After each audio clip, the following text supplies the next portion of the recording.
Italy میں رہنے والے ایسے سیاسی پناہ گزین جنہوں نے ابھی صرف سیاسی پناہ کی درخواست دی ہے اور انہیں اٹلی کی سجورنو نہیں ملی بلکہ انہیں صرف ایک رسید ملی ہے جس کو ریچیووتا کہتے ہیں، ان کے لیے ایک اچھی خبر ہے کہ ایک کیس میں فیصلہ سناتے ہوئے روم کی عدالت نے یہ آرڈر جاری کیا ہے کہ ایسے لوگ جن کے پاس یہ رسید ہو ان کو بھی رائٹ ہے کہ بینک اکاؤنٹ کھول سکیں۔ اپنے تفصیلی فیصلے میں جج کا کہنا تھا کہ چونکہ ان کے پاس جو رسید ہوتی ہے اس پر ان کے سارا ڈیٹا موجود ہوتا ہے، ان کا نام، ان کی تصویر،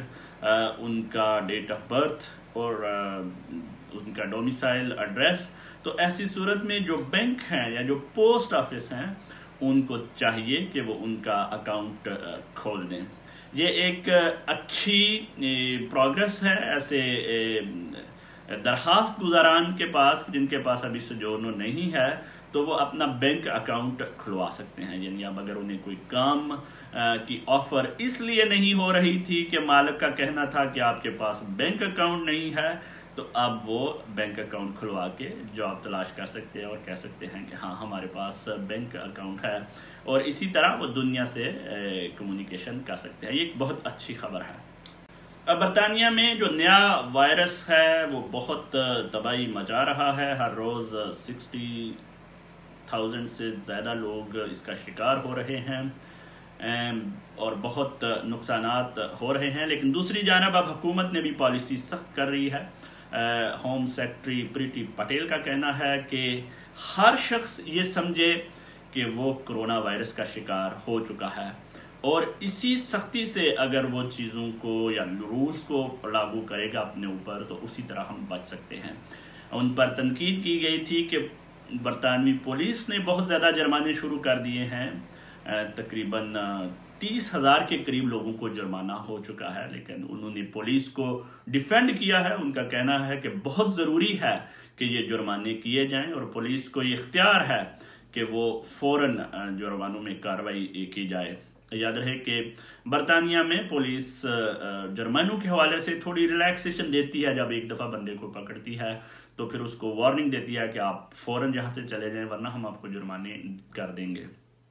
لیکن اب ایسا لگ رہا ہے کہ برطانیہ بھی یورپ کے دیگر ممالک کو فالو کرتے ہوئے وہی طریقہ اپنانے والا ہے کہ سخت سے سخت جرمانے ہوں تاکہ لوگ جو ہے وہ اس سلسلے میں خوفزدہ ہوں۔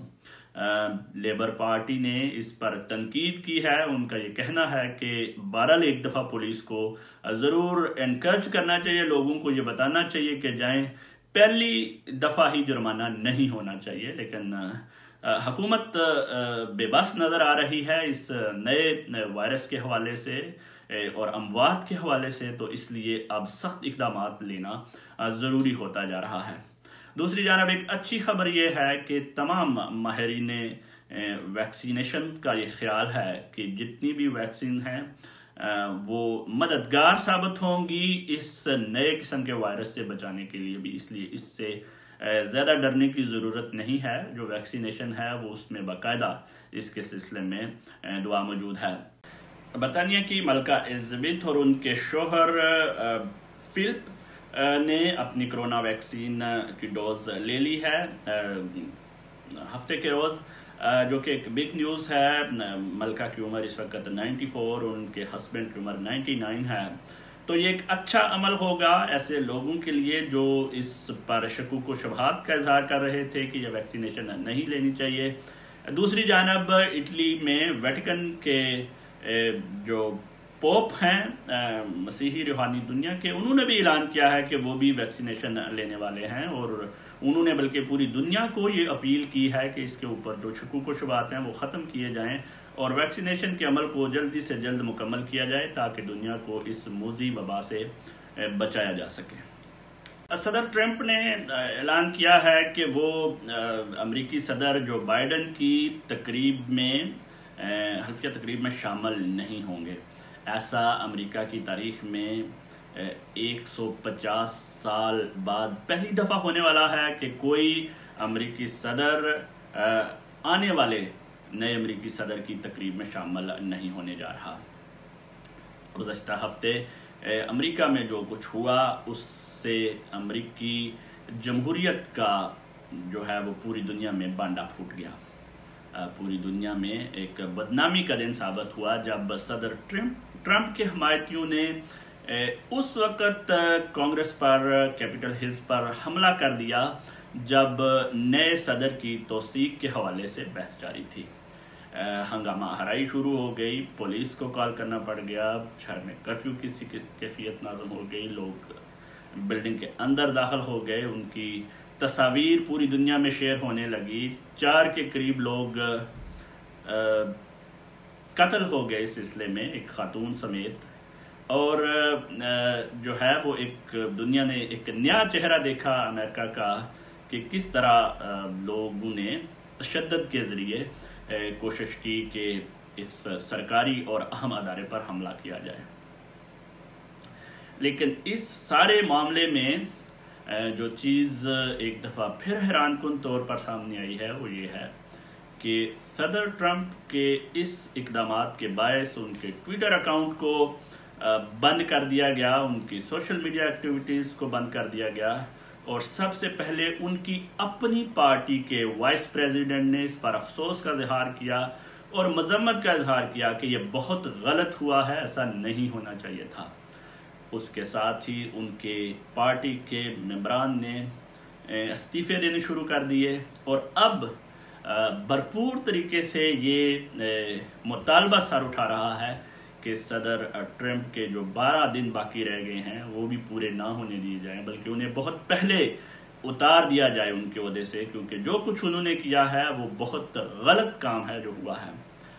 امریکہ کی جو پالیسیز ہیں جمہوریت کے حوالے سے، ڈیموکریسی کے حوالے سے، ان میں اور یہ جو واقعات ہوئے ہیں ان میں سے 2-3 چیزیں سیکھنے والی ہیں. جو سب سے اچھی بات اس میں سامنے سے نظر آئی ہے وہ یہ ہے کہ خود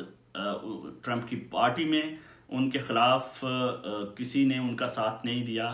اس معاملے پر کسی سیاستدان نے یہ نہیں کہا کہ یہ بہت اچھا ہوا ہے. پارٹی نے اپنے لیے اوپر یہ لازم قرار نہیں دے دیا کہ انہوں نے اپنے لیڈر کا دفاع کرنا ہے.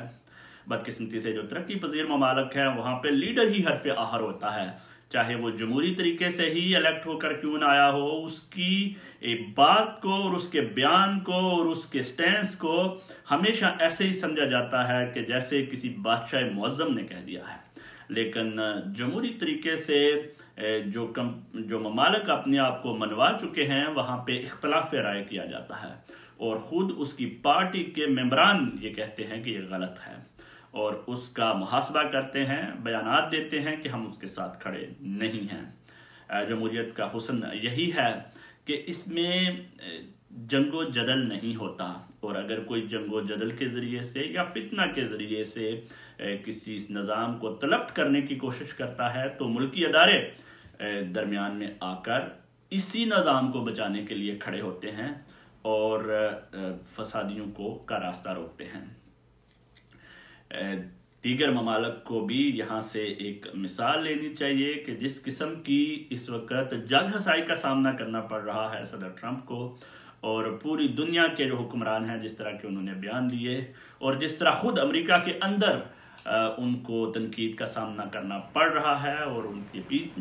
امپیچمنٹ کی بات ہو رہی ہے، ان کو عہدے سے ہٹا دینے کی بات ہو رہی ہے. وہ ایک سبق ہے ایسے تمام لیڈران کے لیے جو کوشش کریں گے کہ جمہوریت کے علاوہ کوئی اور طریقہ بھی ہو سکتا ہے جس طریقے سے وہ اقتدار حاصل کر سکتے ہیں. یہ ایک سبق ہے ایسے تمام ممالک جو جمہوریت کے لیے کوشش کر رہے ہیں، اسٹرگل کر رہے ہیں، اور اس کے لیے اپنے ملک میں لوگوں کے لیے رائے عامہ ہموار کر رہے ہیں.